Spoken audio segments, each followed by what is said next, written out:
Another incident involving gunfire in the middle of the day. A man in his 70s held up by two teens. In this situation, it's one of the suspects who ends up with a fatal wound. A case of deadly defense under investigation by police tonight. Our big story at 6.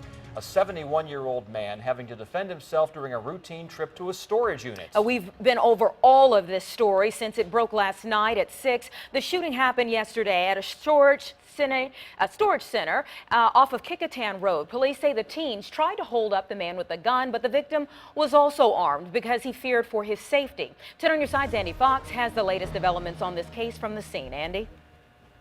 Yeah, the 15-year-old is charged with attempted robbery. It took place right here at these storage units. The 18-year-old was shot and killed, and it is an 18-year-old we first met last August. We first met Jafari Mitchell last August, a witness to a drive-by shooting.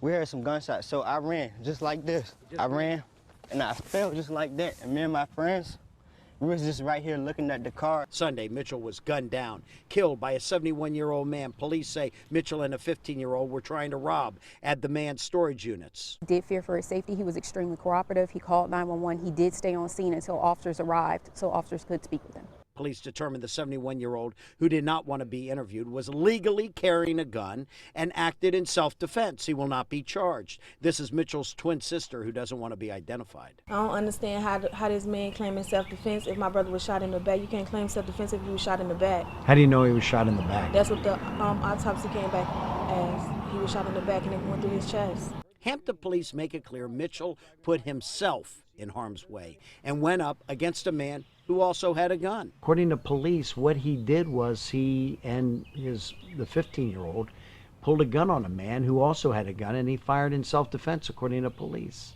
Do you know why he would have been in that situation? No, Jafari wasn't even hanging with that young man. He was on Sunday.